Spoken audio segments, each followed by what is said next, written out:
时尚界最有权势的女人要退场了吗？37年来 ，Anna Wintour 都是时尚界的话事人，穿普拉达的女魔头。但6月26日，她却突然宣布卸任美版 Vogue 杂志的总编辑职务，引发全网震动。在很多人看来，安娜本人就是一个重要的文化符号，她代表的并不只是一本杂志，而是整个时尚行业。To be in Vogue has to mean something. 而讽刺的是她前脚刚离职，后脚贝佐斯的新婚妻子 Lauren Sanchez 的婚纱照就成为了最新一期美版 Vogue 的封面。如果 Anna 在任，桑切斯是不可能这样花钱就上 Vogue 的。英国卫报专栏作者 Marina Hyde 直接下结论 ：Anna 的革命已经结束了，她输了。不可否认 ，Anna Wintour 时代的落幕揭露了一件事：时尚编辑们早就不再高高在上，在短视频代替纸媒的今天，谁能定义时尚？很多人呢知道 Anna 的名字，但却不了解她手下的时尚帝国。Vogue 全球共28个国际版本，而美版 Vogue 已经走过100多年，是最具影响力的 Vogue 刊物。Anna 本人虽然不再担任美版 Vogue 总编辑的职务，但她仍担任出版商康泰纳仕集团的首席内容官及 Vogue 的全球编辑总监，仍然掌控着 Vogue 全球的总体策略。我们在当下去评价康泰纳仕集团和 Vogue 呢，其实很难看出他们昔日的辉煌。2020年前康泰纳仕集团一直处于亏损状态，直到2021年才实现扭亏。那一年，康泰纳仕集团的总收入大概在20亿美元左右，外界估计其在 Vogue 方面的收入为12亿美元。但在此之后呢，康泰纳仕有几年没有达到营收目标，这当然和全球印刷广告收入在过去20年间的下滑是分不开的。尽管这些财务数据听起来不太乐观，但 Anna Wintour 本人的传奇色彩却从未褪色，她是帝国的创建者。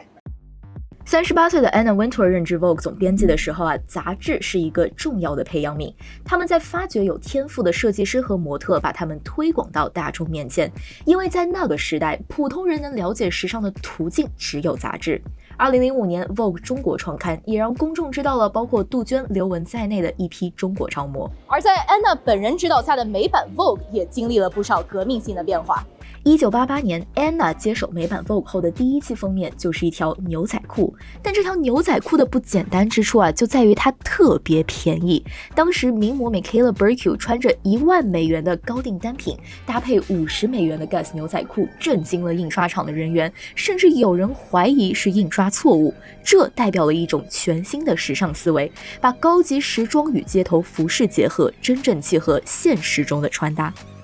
90年代起 ，Anna 让 Vogue 频繁将流行明星与政坛名人纳入封面阵容，比如麦当娜、卡戴珊、希拉里、Michelle Obama 等等。她敏锐地抓住偶像文化的崛起，并成功模糊了时尚、娱乐、政治的边界，将杂志推向更广泛的受众。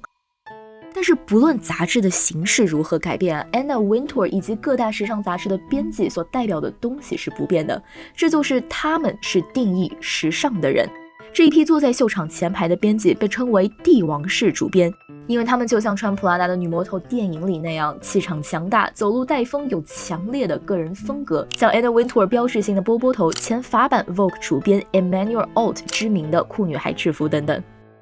他们把主编这个头衔变成了一个个人品牌，也把时尚界变成了一个等级分明的审美系统。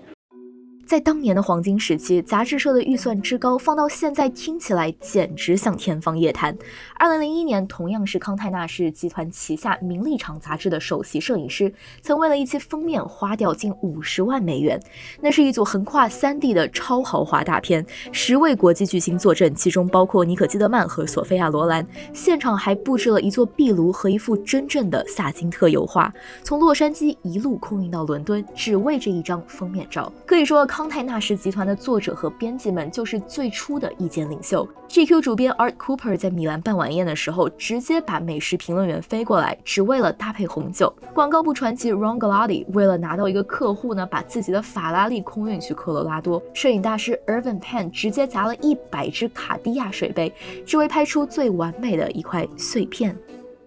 然后社交媒体出现了，时尚编辑们高高在上的帝国轰然倒塌。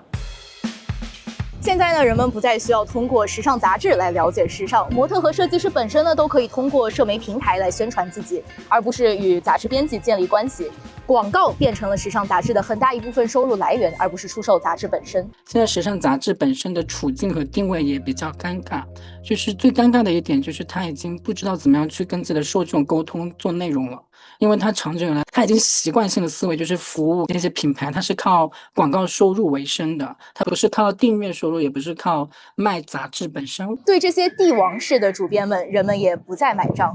近年来，公众开始诟病时尚界对模特的系统性压迫。2020年，美国爆发了反种族主义浪潮，而杂志编辑们昔日高高在上的姿态，如今看起来更像是冷漠和纵容。像美国大都会博物馆的慈善晚宴 Met Gala 一直由 Anna 本人操刀主办，也在过去几年呢被批评为是一场何不食肉糜的富人游戏。那我们刚才提到的富有个人风格的时尚主编这个形象呢，也在遭到反噬。前杂志编辑 Tina Brown 说，过去那些所谓的领导者可以独裁、激发灵感，甚至恐惧，但今天像电影里那样丢梳子砸树里羞辱下属的主编脾气已经不再被容忍。2020年，执掌 Harper's Bazaar 近20年的 Glenda Bailey 离职，部分原因正是她长期对下属的恶劣态度。但更重要的是在短视频时代，这种时尚权威已经失效了。年轻消费者们更相信身边的朋友或者穿搭博主，而不是某个远在纽约办公楼里的高傲主编。疫情期间呢，奢侈品广告骤减50%，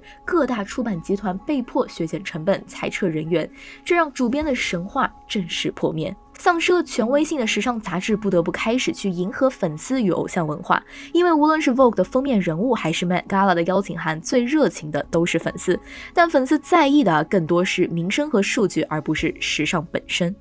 所以我觉得这种变态的明星文化，这种粉丝经济，其实现在已经跟整个时尚行业捆绑的非常深。就不像以前的话，可能真的是关于时尚本身，但现在就是时尚杂志这门生意变成了一种变相的粉丝经济。现在很多杂志不是被关闭，就是被裁员重创，曾经对时尚与文化的话语权也早就被互联网彻底削弱。今年春天，名利场主编 Redica Jones 突然宣布辞职，一个曾经被视为新闻界皇冠的职位，如今还有多少人愿意接手呢？不少业内大咖，比如 Janice Min 直接给出答案，不值得。而 Anna Wintour 的离开，可能更是压垮时尚杂志行业的那根稻草。当然Vogue 和康泰纳仕集团并不是没有积极寻求过变化。他们开始推行手机优先，加码短视频内容，也投资了像 Vogue World 这样的线下时尚秀，让明星扎堆走遍全球。而讽刺的是在康泰纳仕集团真正撑起营收的，却是那些不太时尚的杂志。比如集团旗下唯一不是由 Anna Wintour 执导的《纽约客》，自2014年引入完整付费墙以后，它的订阅收入在5年内翻了1倍。2006年，康泰纳仕集团掌门人 Newhouse 家族斥资约1000万美元，收购了一个当时名不见经传的网站，它叫做 Reddit。 Shares of Reddit soared above their $34 IPO price. 2012年 Reddit 的月浏览量突破30亿，而在2024年3月，它成功上市，Newhouse 家族因此套现大约21亿美元。所以未来10年，如果 Vogue、名利场和纽约客还能继续办下去，那很可能靠的不再是时尚本身，而是靠当年他们押对了一个连封面都没有的互联网社区。而一个 Reddit 帖子的成本呢，只要0美元。